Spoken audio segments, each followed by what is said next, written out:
Dentro de las benzodiazepinas que podemos utilizar en el ámbito de los ansiolíticos y tranquilizantes, encontramos dos que prevalecen sobre la prolífica familia: el bromazepam, también conocido como el Lexatin, y el alprazolam, conocido como el Trankimazin. ¿Cuál es la diferencia o las diferencias entre ambos?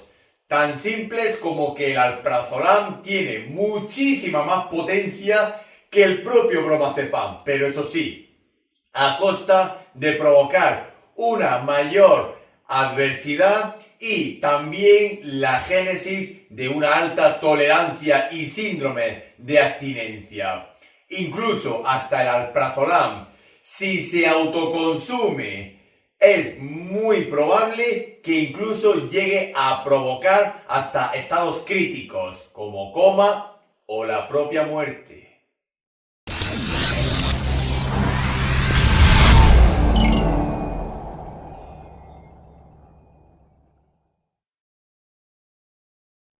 El alprazolam es un fármaco que pertenece a la extensa familia de las benzodiazepinas, y dentro de las mismas, el alprazolam está considerada como una de las benzodiazepinas más potentes que hay, por lo cual su uso en la actualidad se intenta restringir en la mayor medida posible.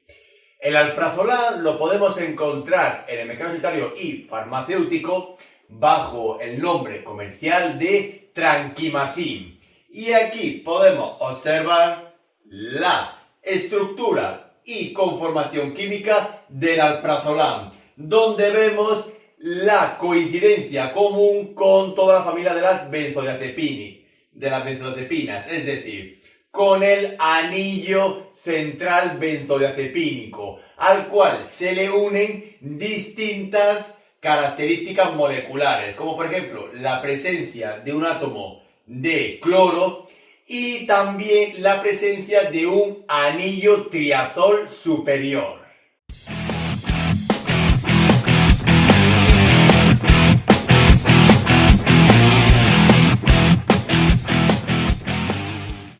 Perteneciente en cierto modo a la primera generación de benzodiazepinas derivadas de la propia molécula madre, es decir, el diazepam, el alprazolam está indicado en el tratamiento de cualquier situación que cursa con un aumento de estrés o se genera un cuadro de ansiedad en el organismo, por lo cual el alprazolam lo utilizamos en los propios cuadros de ansiedad, así como también en distintas situaciones que puedan generar estrés orgánico y mental, como por ejemplo en las agorafobias, en ciertas fobias y miedos, y también se puede utilizar para el tratamiento del insomnio, debido a que el alprazolam, como todas las benzodiazepinas, también tiene un cierto efecto hipnótico y sedante. Y el alprazolam también lo podemos utilizar para el control y la prevención de los cuadros de agitación en la geriatría, es decir, en la tercera edad. Aunque en este colectivo es mejor no utilizar el alprazolam debido a la alta incidencia de adversidad y generación de tolerancia que tiene el alprazolam, también por su efecto benzodiazepínico muy potente.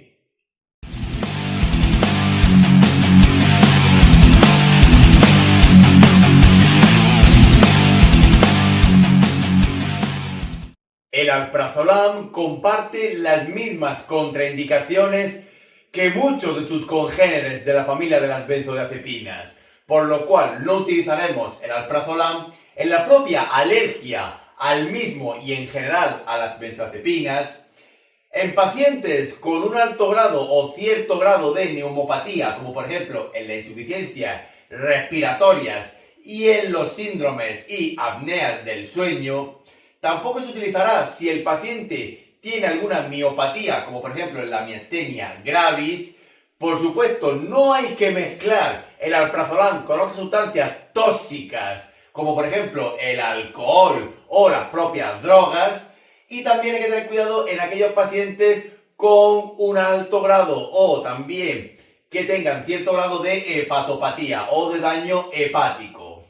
Y hay que tener en cuenta ciertas precauciones con el alprazolam. De nuevo repetir que hay que tener cuidado en pacientes nefrópatas y hepatópatas. Si el paciente ya tiene un historial de drogodependencia o consumo habitual de sustancias tóxicas, mucho cuidado con el alprazolam, ya que se pueden exacerbar los efectos adversos de ambas sustancias. El alprazolam dentro de las benzodiazepinas provoca mucha tolerancia, por lo cual el tratamiento será de forma cauta y a corto plazo, a poder ser, empezando siempre por la mínima dosis efectiva. Hay que tener cuidado con ciertos colectivos vulnerables, como por ejemplo en pacientes psiquiátricos, donde se utiliza mucho el alprazolam para el control de los mismos, así como en la propia geriatría, que las personas mayores pueden ser más susceptibles a la génesis de tolerancia y la aparición de adversidad. Hay que tener en cuenta que puede el alprazolam interferir con ciertas patologías mentales, como por ejemplo en la depresión y en las propias ideaciones suicidas. No se debe de administrar a menores de 18 años, es decir, en las poblaciones jóvenes, en pediatría, ya que tampoco se ha demostrado una alta evidencia y ensayos clínicos del alprazolam con los mismos. Y si el paciente ya tiene de por sí alguna patología neumológica, hay que tener cuidado con el alprazolam de que no se agrave la misma. Como todo fármaco benzodiazepínico, el alprazolam debe de suspenderse de forma gradual, ir bajando la dosis hasta su retirada por completo, ya que si se retira de forma brusca puede crear un cuadro bastante fuerte de abstinencia. Y por supuesto hay que revisar las interacciones del alprazolam con el resto de la farmacología existente.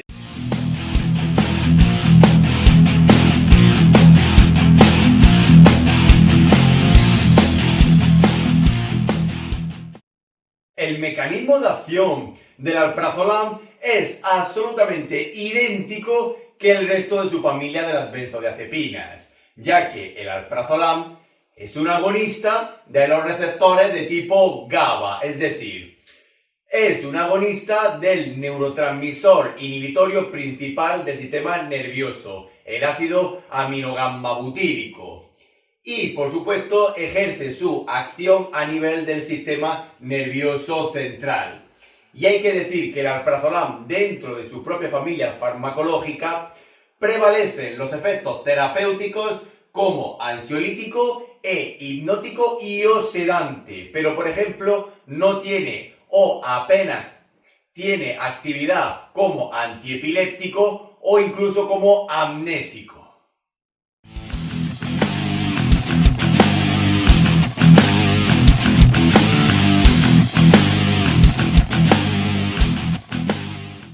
La vía de administración más usual del alprazolam es la vía enteral, debido a la presentación en comprimidos para la administración del mismo a diferentes dosis, comenzando desde la mínima de 0,25 miligramos hasta 2 miligramos, pero siempre se recomienda utilizar una terapia con la mínima dosis efectiva para evitar la aparición de adversidad o la génesis de cuadros de tolerancia y abstinencia al alprazolam.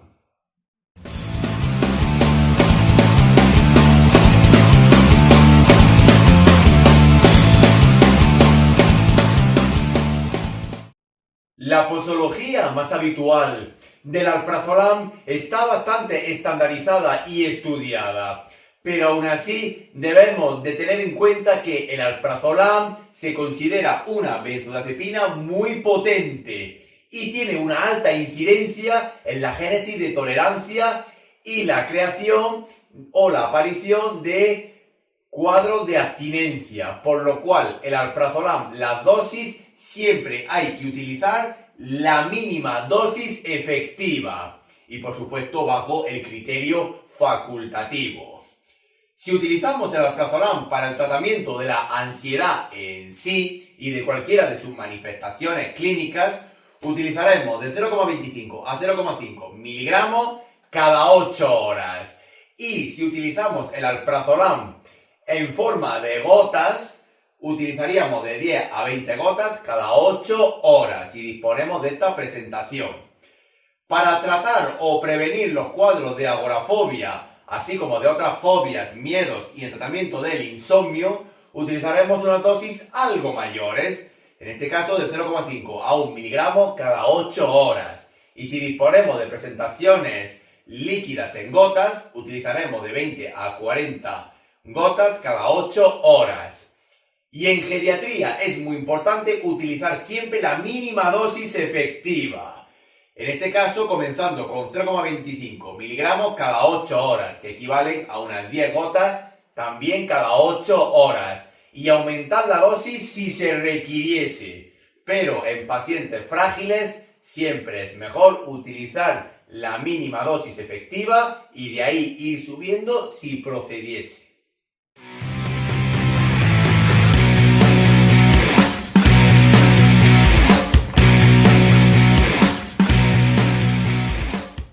Dentro de la compatibilidad e incompatibilidad del alprazolam con el resto de la farmacología existente, deberemos hacer una exhaustiva revisión bibliográfica, ya que hay mucha información disponible sobre qué fármacos se pueden mezclar a la vez o no con el alprazolam, así como también tenemos que tener en cuenta las interacciones del mismo, ya que el alprazolam tiene un alto agonismo, así como también potenciación de los efectos mutuos y adversos, es decir, una sinergia, si se administra con otras sustancias que interfieren o actúan a nivel del sistema nervioso central, deprimiendo la actividad del mismo, como pueden ser el alcohol, su propia familia, es decir, las benzodiazepinas, con hipnóticos, con sedantes, antidepresivos de tipo tricíclicos, antipsicóticos,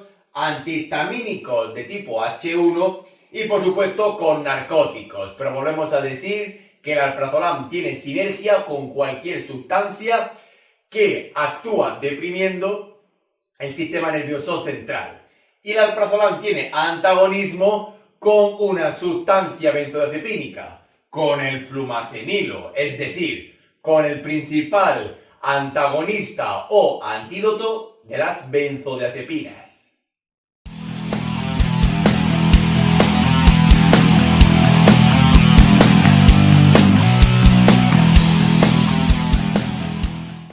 Ciertamente hay que tener en cuenta que el alprazolam en la actualidad es una de las benzodiazepinas con mayor tasa de aparición de adversidad, por lo cual el alprazolam siempre hay que vigilar muy de cerca al paciente al cual se lo administramos.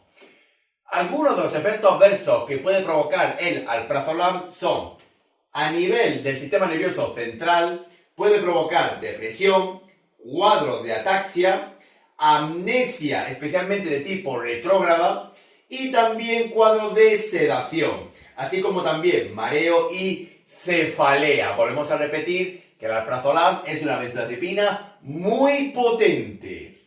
También puede provocar disartria, es decir, alteraciones en el lenguaje y en la articulación.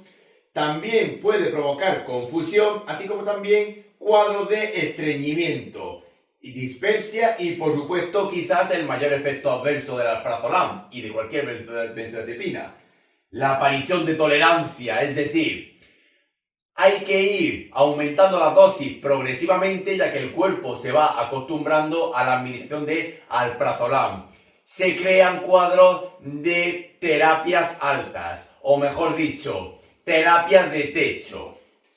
Y por supuesto también puede crear abstinencia, especialmente si el alprazolam se suspende su administración de forma brusca. El cuerpo quiere alprazolam, quiere de nuevo la sustancia, por lo cual siempre es mejor retirar el alprazolam de forma gradual, ir quitándole la droga, por así decir, al organismo. Y también puede provocar sobredosis, siendo incluso también uno de los principales efectos adversos. especialmente en aquellos pacientes, como por ejemplo en geriatría, en la tercera edad, que pueden confundirse con las dosis o con las presentaciones farmacéuticas del alprazolam y tomarse o consumir más de la cuenta. Recordamos que el antídoto principal del alprazolam y en general de las benzodiazepinas es el flumacenilo, muy importante tenerlo en cuenta. Y en pacientes psiquiátricos se ha demostrado que el alprazolam puede crear reacciones paradójicas, pero aún así es mejor evitarlo en estos pacientes. Y en el embarazo y la lactancia, el alprazolam tiene categoría D, es decir, no se considera un fármaco teratógeno como tal, pero puede causar daño tanto durante la gestación como durante la lactancia. Y en el lactante es mejor no utilizar el alprazolam, ya que puede deprimir, aparte de la actividad nerviosa, también la actividad respiratoria.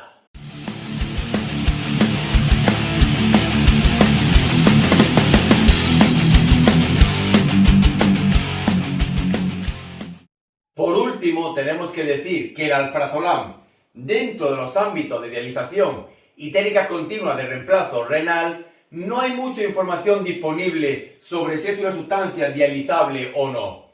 Y usualmente no suele requerir un ajuste de dosis, ni siquiera en aquellos pacientes con un alto grado de nefropatía.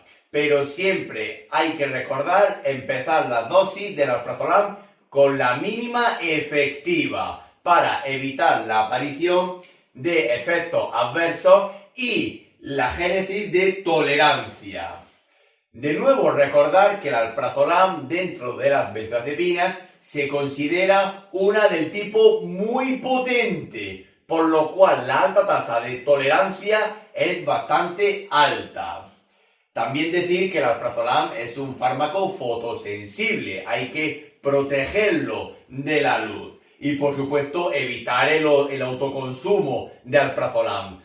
Todas las benzodiazepinas tienen que ir bajo recomendación, criterio y receta facultativa. No consumirlo por nuestra cuenta. Muy importante tenerlo en cuenta.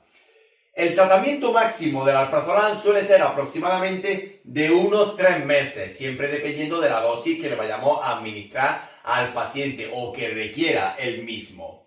Y cada vez que suspendamos un tratamiento de alprazolam será de forma gradual, ya que si lo hacemos de forma brusca, la abstinencia puede ser incluso peor que la propia aparición de efectos adversos.